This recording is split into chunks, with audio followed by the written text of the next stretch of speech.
أعوذ بالله من الشيطان الرجيم.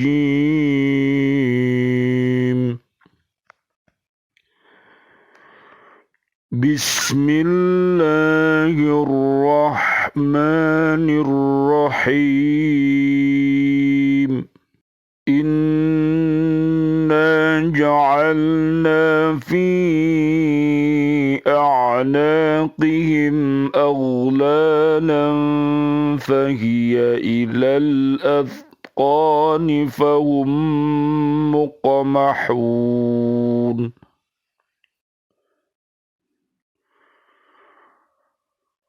وجعلنا من بين أيديهم سدا ومن خلفهم سدا فأغشيناهم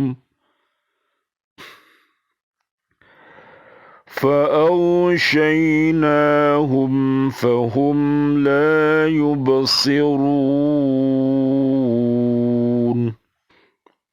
وسواء عليهم أأنذرتهم أم لم تنذرهم لا يؤمنون. Sadaqallahul azim. Sungguh kami telah memasang belenggu di leher mereka, lalu tangan mereka diangkat ke dagu. Karena itu mereka bertengadah. Dan kami jadikan di hadapan mereka sekat atau dinding, dan di belakang mereka juga sekat, dan kami tutup mata mereka sehingga mereka tidak dapat melihat.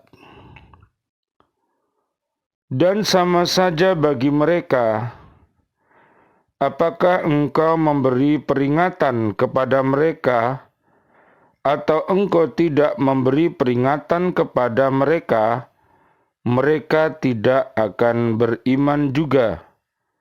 Maha benar Allah dengan segala firman-Nya, dan Dialah yang Maha Agung. Surat Yasin, surat ke-36, ayat 8 sampai ayat 10.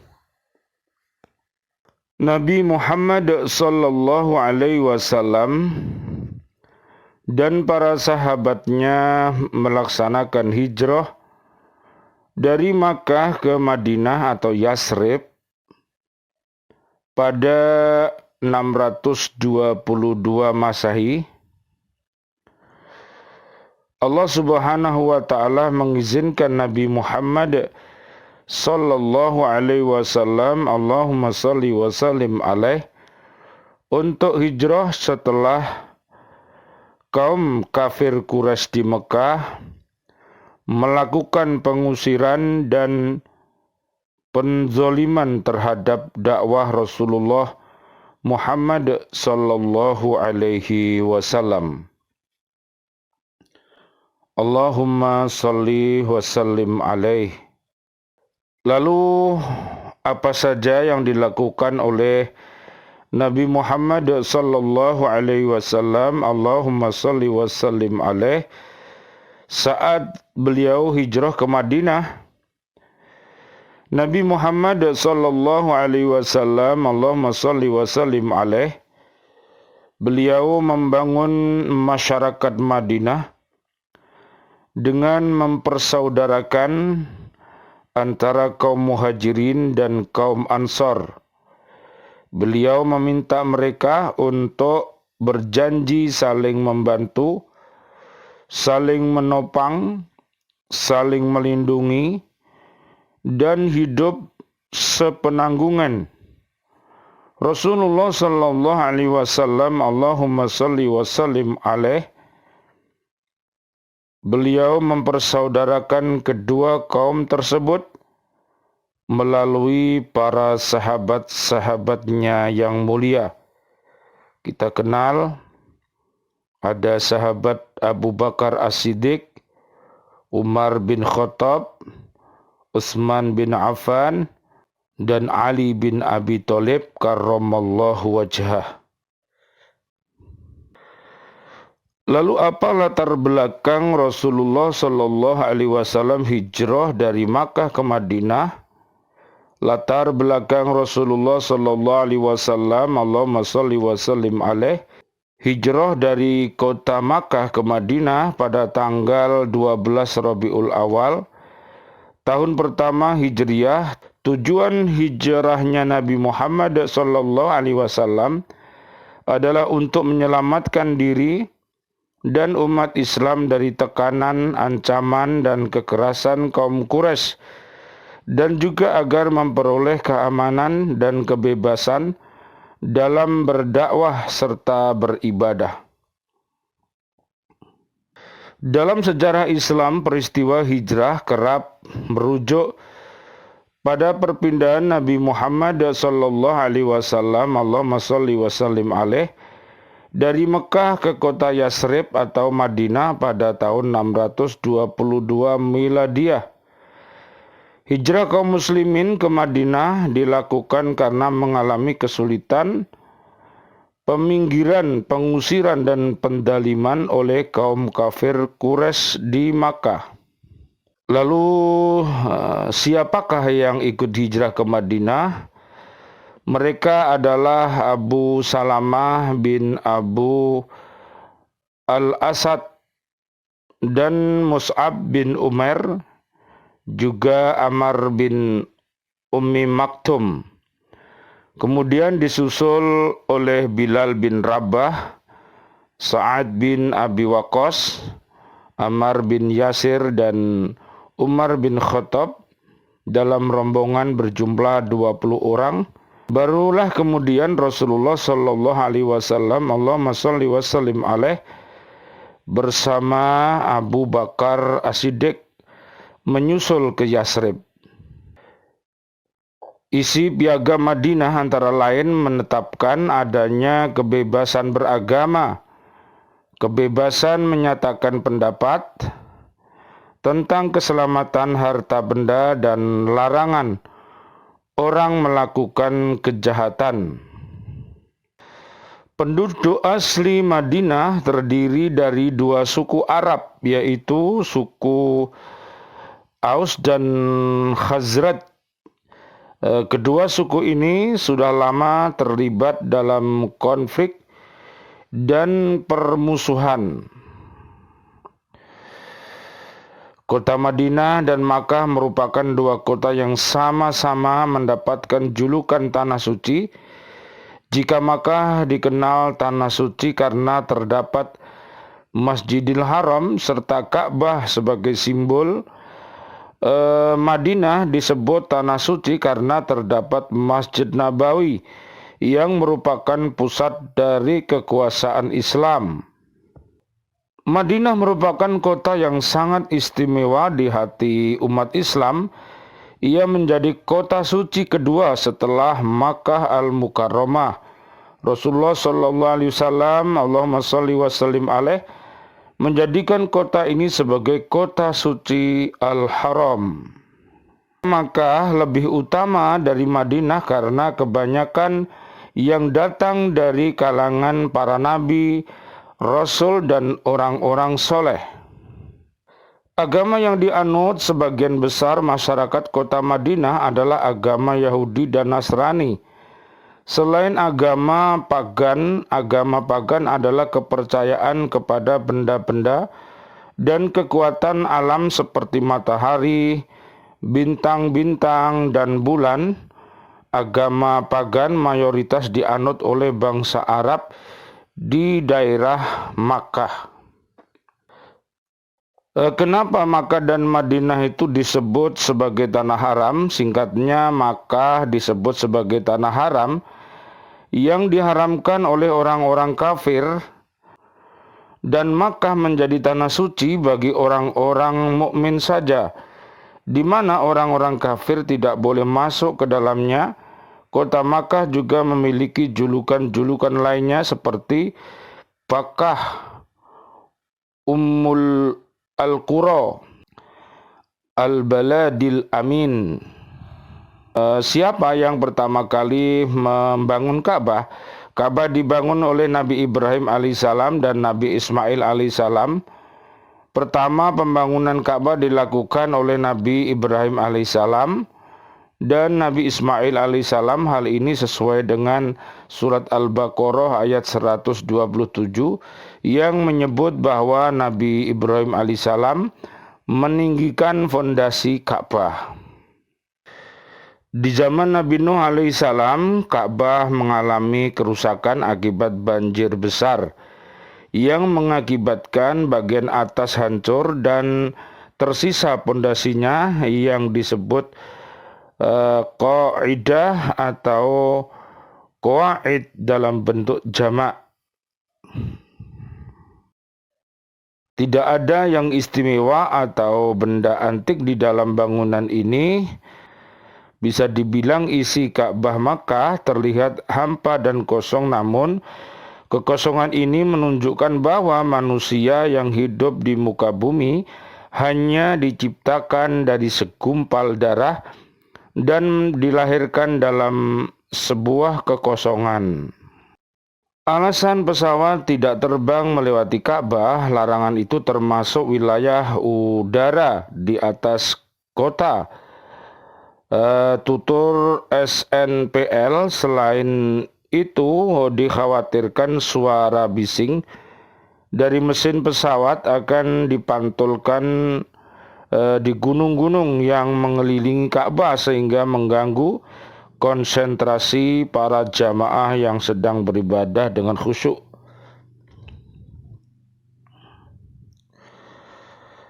Mudah-mudahan apa yang kita sampaikan pada tahun baru ini 1445 Hijriah menjadi motivasi kita semuanya untuk hijrah, pindah dari kebiasaan-kebiasaan yang baik menjadi lebih baik lagi, dan dari kebiasaan yang buruk mari kita bertobat, beristighfar kepada Allah. Mudah-mudahan Allah menggantikannya dengan perbuatan-perbuatan yang bermakna. Amin amin ya rabbal alamin. Jadi hikmahnya kita memperingati tahun baru 1445 Hijriah ini menjadi pertanda permulaan berkembangnya agama Islam. Yang kedua, sebelum hijrah umat Islam ditindas oleh orang-orang kafir Quraisy sangat kejam dan sangat berat, sehingga kita harus banyak-banyak berterima kasih kepada Allah, berterima kasih kepada Rasulullah, berterima kasih kepada para sahabat-sahabat Nabi yang mulia dan para tabi'in yang mulia, para habaib, para ustadz umat Islam yang senantiasa menyampaikan kisah-kisah yang mulia ini, sehingga kita mampu untuk memahami uswatun hasanah Nabi Muhammad sallallahu alaihi wasallam. Tanpa adanya para ustadz-ustadzah yang mulia, para kiai-kiai yang mulia, kita tidak akan bisa kenal dengan Nabi Muhammad sallallahu alaihi wasallam. Jadi hijrah yang pertama adalah perpindahan Nabi Muhammad sallallahu alaihi wasallam. Allahumma sholli wa sallim alaih, bersama pengikutnya dari Makkah ke Madinah untuk menyelamatkan diri dari tekanan kaum kafir Quraisy Mekah. Jadi inilah yang perlu kita ingat-ingat. Orangnya berdomisili di Makkah, tapi perilakunya sangat hina. Oleh karena itu, kita berhati-hati. Misalnya Abu Lahab yang jahat, itu adalah bukan contoh yang harus ditiru, tapi kita harus berhati-hati. Raja Fir'aun, Korun, ya, Haman, ya, termasuk Raja Namrud dan lain sebagainya, mereka itu bukan pemimpin, tapi mereka adalah para penjahat-penjahat yang sudah diabadikan Allah dalam Al-Quran, maka kita harus menghindari perilakunya. Karena di akhir zaman nanti, pasti dan pasti perilaku orang-orang itu akan menular kepada umat-umat di zaman ini. Tentunya dengan nama-nama yang lain, tapi perilakunya sama dengan perilaku umat-umat terdahulu. Yang kedua, makna yang verbal, hijrah adalah menyingkir untuk sementara waktu dari suatu tempat ke tempat yang lain yang lebih baik untuk keselamatan, kebaikan dirinya, keluarga besarnya, dan umat Islam. Ini merupakan metode ya yang ada di dalam Islam. Jadi jangan sampai antara kebaikan dan keburukan itu campur menjadi satu. Ini harus diadakan yang namanya hijrah hakiki. Ya, yang ketiga makna hijrah adalah sebagai perpindahan dari satu situasi yang tidak baik ke situasi yang baik dan lebih baik. Istilahnya hijrah minad dulumati ilan nur, dari gelap gulita menuju terang benderang. Habis gelap terbitlah terang. Itulah makna-makna yang harus kita pahami di dalam rangka untuk mengenang hijrah Nabi Muhammad sallallahu alaihi wasallam. Allahumma sholli wa sallim alaih. Kenapa harus ada hijrah? Satu, ketiadaan bantuan dan perlindungan dari sanak familinya setelah Abu Thalib wafat. Jadi ada sejarah tahun-tahun kesedihan pada saat Nabi Muhammad sallallahu alaihi wasallam, Allahumma sholli wa sallim alaih, ditinggal mati pamannya yang namanya Abu Thalib, ditinggal mati istrinya Sayyidatina Khadijatul Kubro. Maka ini dikenal dengan istilah Amul Huzn, yaitu tahun kesedihan. Oleh karena itu harus kita perhatikan sejarah-sejarah kehidupan para nabi dan rasul ini, sehingga kita tidak terlena di dalam kehidupan ini, bahwa kehidupan ini ada bahagia dan ada susah, silih berganti. Yang kedua, beralihnya tampuk kepemimpinan Bani Hashim ke tangan Abu Lahab CS, tidak melindungi, malah memusuhi. Nah, ini akhirnya kisah Abu Lahab dan istrinya dan kawan-kawan yang jahat ini oleh Allah diabadikan di dalam surat Al-Lahab, surat ke-111 ayat 1 sampai 5, bahwa Abu Lahab beserta istrinya menjadi penghuni neraka. Na'udzubillah, summa na'udzubillah min dalik. Ketiga, tekanan kafir Quraisy kepada kaum muslimin. Jadi orang yang hatinya mati, orang yang hatinya sakit, itu perilakunya suka menekan orang lain, mengadakan tekanan-tekanan, mengadakan hal-hal yang baik dilarang, tapi hal-hal yang buruk malah dianjurkan. Ini adalah perilaku orang yang hatinya mati dan hatinya sakit. Na'udzubillah, summa na'udzubillah, mudah-mudahan mendapat hidayah dari Allah dan taubatan nasuha. Yang keempat, kesediaan penduduk Madinah menerima Rasulullah Shallallahu Alaihi Wasallam atau sahabat yang dari Mekah yang ikut hijrah itu disebut kaum muhajirin, sedangkan sahabat-sahabat di Madinah yang menolong sahabat-sahabat yang hijrah dia disebut kaum Ansor. Seperti yang ada di surat 9 ayat 100.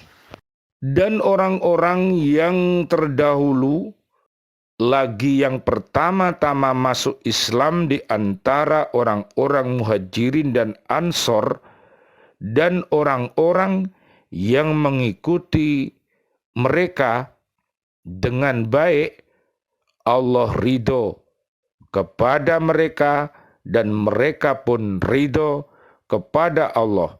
Allah menyediakan bagi mereka surga-surga yang mengalir di bawahnya sungai-sungai, mereka kekal di dalamnya selama-lamanya. Itulah kesenangan yang agung. Ini luar biasa. Jadi kita oleh Rasulullah diajari yang namanya persaudaraan antara kaum muhajirin dengan kaum Ansor, yaitu diajari oleh Nabi untuk saling berkasih sayang.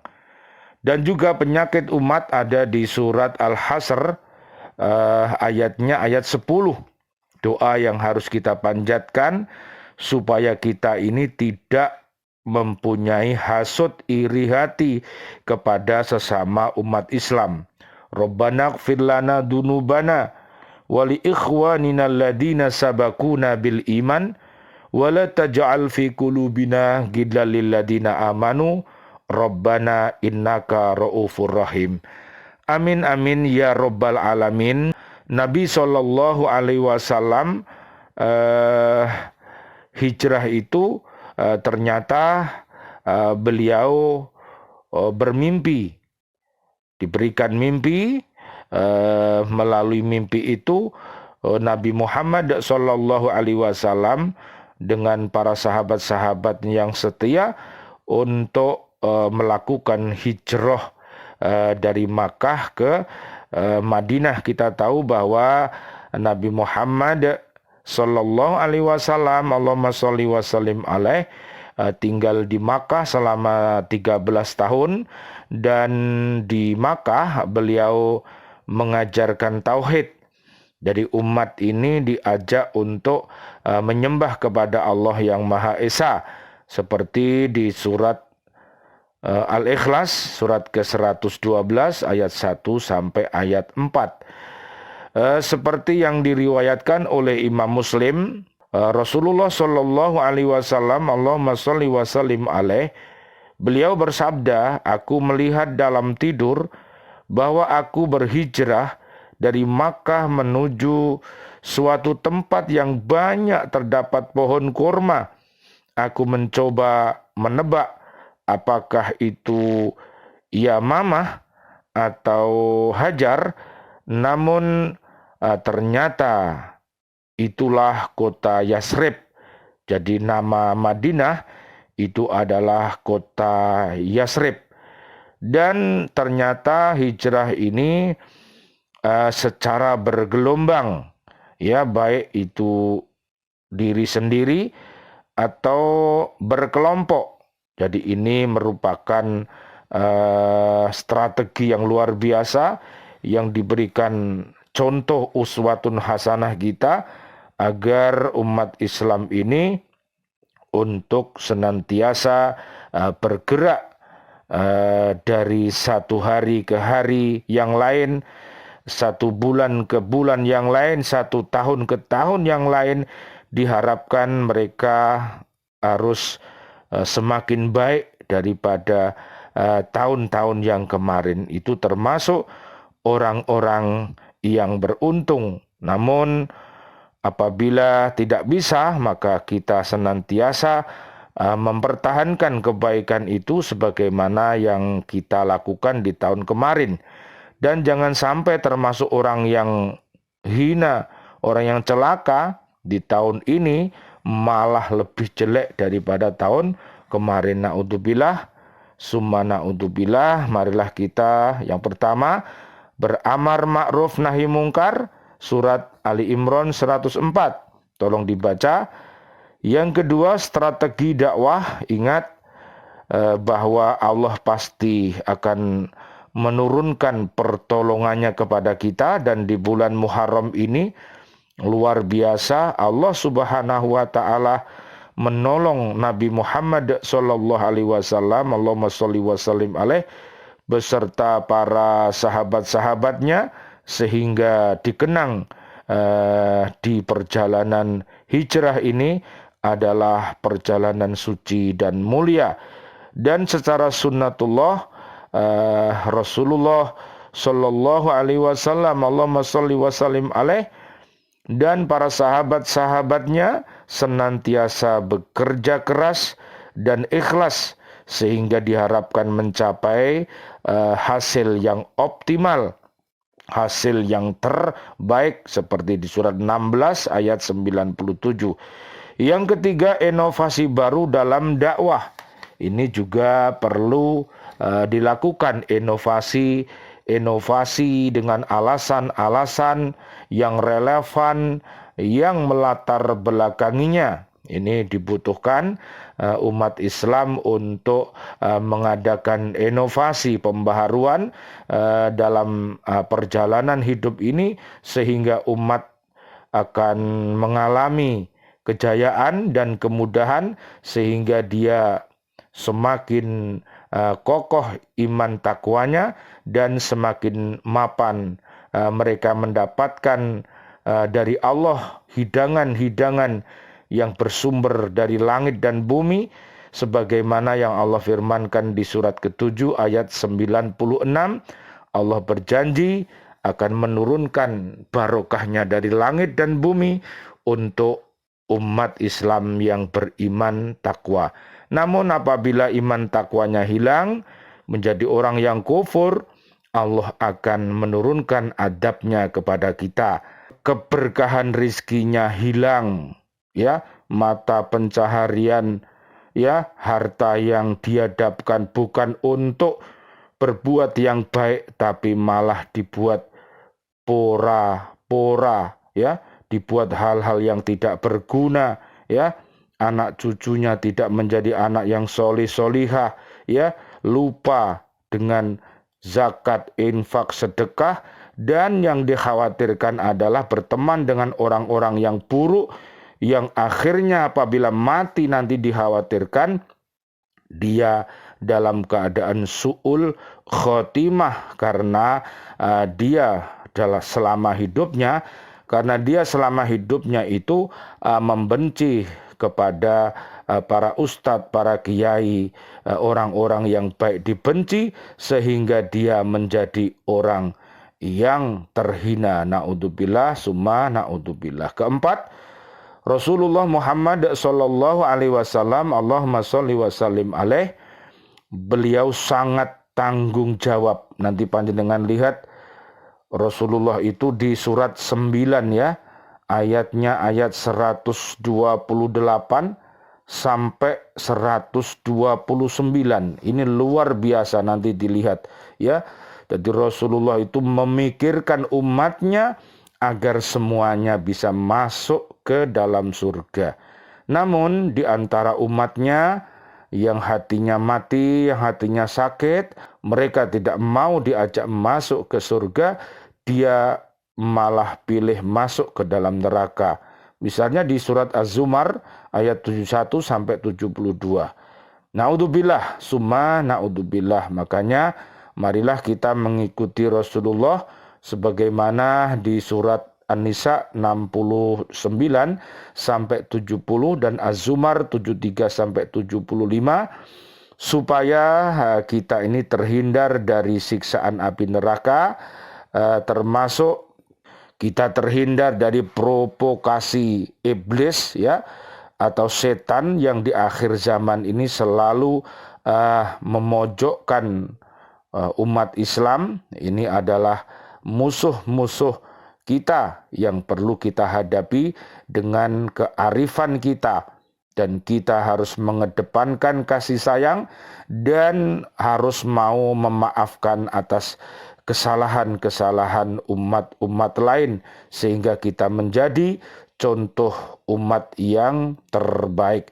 Nabi Muhammad sallallahu alaihi wasallam, Allahumma sholli wa sallim alaih, ia paling terakhir dari Makkah setelah umat Islam selamat dalam hijrahnya menuju ke Madinah. Ini luar biasa, memang Nabi kita ini diberikan sifat yang mulia oleh Allah yang harus kita minta kepada Allah untuk kita mendapatkannya, yaitu sifat sidik, fatonah, amanah, dan T-nya adalah tablik. Mudah-mudahan Allah Subhanahu wa taala senantiasa menolong kita semuanya, umat di akhir zaman ini, kaum muslimin, kaum muslimat, Allah berikan kejayaan, mudah-mudahan panjang umur bil barokah wa bi taatillah sihah wal afiyah, mudah-mudahan kelak wafat dalam keadaan husnul khotimah. Amin ya robbal alamin. Dan doa-doa kami di tahun baru Hijriah ini